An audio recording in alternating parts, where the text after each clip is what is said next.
আসসালামু আলাইকুম। এটিএম অ্যাগ্রোয়ের পক্ষ থেকে সবাইকে জানাই আন্তরিক শুভেচ্ছা। ভিউয়ার্স, প্রচণ্ড রোদ, তারপরেও শশার জমিতে কাজ করতে হচ্ছে। কারণ শশার জমিতে গাছ মোটামুটি অনেক বড় হয়ে গেছে, যার কারণে যখন আমি মাটি প্রস্তুত করেছিলাম তখন আমি এখানকার নেট তুলে দিয়েছিলাম। নেট তুলে দিয়ে তারপর আমি এখানে বেডগুলা একটু উল্টাপাল্টা করে দিয়েছিলাম।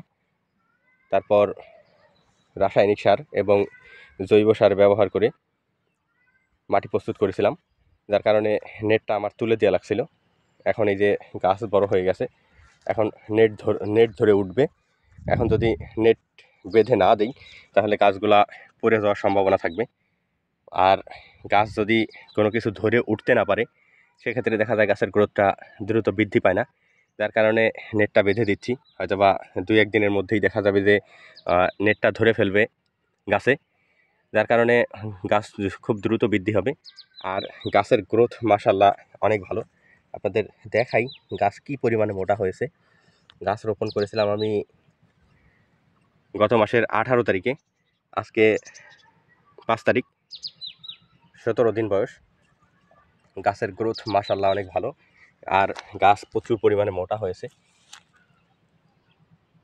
আপনাদের আরেকটা জিনিস বলে রাখি, এটা হচ্ছে আমার গত বছরের মালচিং, পুরাতন মালচিং। একই মালচিংয়ে আমি প্রায় 4টা ফসল করলাম এই একটা মালচিং দিয়ে। এখনও মালচিং আছে ভালো, তো যার কারণে এই যে বেশ অনেক ফুটা করা আছে। আমি এখানে 18 ইঞ্চি পরপর বীজ রোপণ করেছি। চাষ করেছি অলরাউন্ডার 2 এবং দিনার জাত, দুইটাই মাশাআল্লাহ অনেক ভালোই মনে হচ্ছে, কারণ একদম গোড়া থেকেই স্ত্রী ফুল দেখা যাচ্ছে। আপনাদের দেখাচ্ছি ভিউয়ার্স, যে গোড়া থেকেই স্ত্রী ফুল দেখা যাচ্ছে। তো প্রচণ্ড রোদের মধ্যে কষ্ট হলেও এটা কৃষিকাজ, যেহেতু আমাদের কৃষিকাজ করতেই হয়। কৃষিকাজের সাথে আমরা যারা জড়িত আছি তারা জানে যে এই রোদের মধ্যে কতটা কষ্ট করে ফসল ফলানো হয়। তারপরে আমরা যদি ফসলের ন্যায্য মূল্য না পাই তাহলে আর কষ্টের শেষ থাকে না। অনেক সময় দেখা যায় যে শশার এমন বাজার হয়ে যায় যেটা একদমই দুঃখজনক ব্যাপার। তারপরেও যদি 500 টাকা মন বাজার থাকে তাহলে শশাতে লস হয় না, কিছু হলেও লাভ আসে।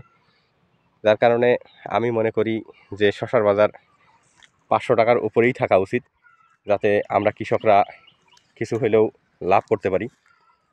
গত বছর যেমন আমি 70 টাকা মন, 65 টাকা মন শশা বিক্রি করেছিলাম, যেটা 1.5 টাকা কেজির মতো হয়।